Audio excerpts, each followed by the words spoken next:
Hey guys, here is my first movie news segment. Anytime something big in movie news or TV news comes up, I'll come out here and make a short video to discuss my thoughts on it if there's enough to talk about. So, what is today's video about? I came home and I opened up to Yahoo Entertainment. The first article there was entitled, "Will Spider-Man be in the Avengers 3?" Now, I'm aware that Sony and Marvel, Disney, and Fox all have their different conflicting opinions on these superheroes. Each of them own their own property, and each of them kind of has their own universe set up. But I was intrigued, so I clicked on the article to see what lies this article might be feeding us and try to get people's hopes up. I was reading through the article, and it said that in the future, Sony and Disney Marvel might work together to co-finance some of each other's future superhero projects and maybe cross over. Most specifically with Andrew Garfield in The Avengers 3 coming out in 2018. Huh.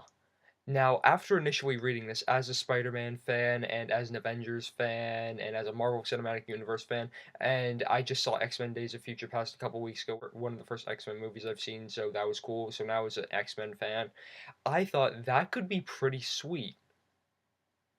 Then 2 minutes later, I realized, oh yeah, that's not gonna work at all. The first issue in this whole thing is continuity. So, The Amazing Spider-Man 2 and The Amazing Spider-Man and Spider-Man and Spider-Man 2 and Spider-Man 3 and all those movies take place in New York City, the same setting as The Avengers. The first question that you bring up is, well, then where was Spider-Man when the whole things were going down in New York? Iron Man, Thor, Hulk, all of them are fighting the Chitauri. That's really a big question now. This time last year, something similar was going on when the rumors came up Christian Bale would come back as Batman in Justice League, because then there would be the question, oh, well, where was Superman when Gotham was being held under the bomb by Bane and everything like that? This might even be a worse case than that, though. The second issue of why it wouldn't work is the whole technical aspect of it. So this situation can go one of two ways.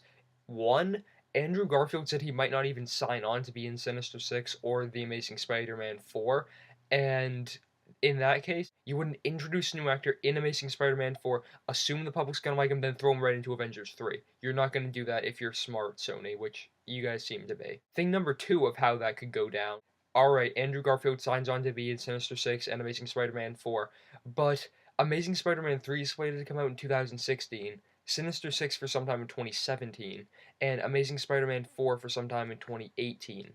And Avengers 3 is slated to come out in 2018 also. So, unless they do like a cameo of Spider-Man swinging down Manhattan or something, then I don't see when they would film him to be in it. Even in the case he just has a cameo, refer back to the continuity issue. I mean, guys, I don't know much. I'm just a kid who enjoys movies, enjoys TV. I'm filming this in my bedroom. But if I were Sony, when I'm already this many scripts in, and I'm already this many actors cast in, and I'm already this huge many year plan away from achieving an end goal with Spider-Man, and two produced films already, I wouldn't waste it just to do some Marvel fanboy service. So guys, those are my thoughts on why Spider-Man will not be appearing in the Avengers 3. Did you guys hear any of this? If so, leave me a comment on what you think. And if you'd like to read the article where I first heard this, I'll put it in the description. I actually didn't even plan on doing a video today. As you guys can tell, it's kind of some spontaneous news just released today, a few hours ago. But I thought there was enough to talk about. I was one of the few people who really loved The Amazing Spider-Man 2. I thought it was a great film. Maybe some review when that comes to DVD or something like that. But yeah, I also thought there was enough to talk about because, it's kind of a controversial thing with all these studios, and there was the X-Men Days of Future Past post-credit scene after The Amazing Spider-Man 2, and it's kind of a whole thing back and forth. Are they agreeing now? What's going on here? But I could have done a video on Lupita Nyong'o and the other Game of Thrones actors being cast in Star Wars Episode 7, but I didn't really feel like doing that. I won't do these movie news things too often, but like I said, I thought there was enough to talk about here. Really like The Amazing Spider-Man 2, and yeah, you guys can expect some more reviews in the next few days. Tomorrow or Wednesday, whenever I post it, I'll definitely be talking about How I Met Your Mother, a spoiler-filled review. First minute or so will be non-spoilers, just general overview of the show. But then the rest of that, like 7 or 8 minutes, I'm gonna be totally talking spoilers about it. A lot to talk about there. And next week I'll do a review of Fault in Our Stars, probably Tuesday or Wednesday or something like that. I'm not going to get out this weekend to see it immediately while the teenage boyfriends and girlfriends are all seeing it in the theater.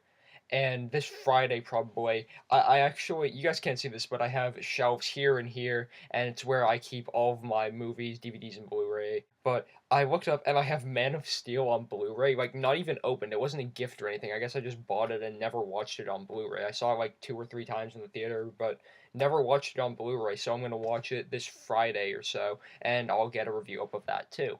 So until then, see you guys.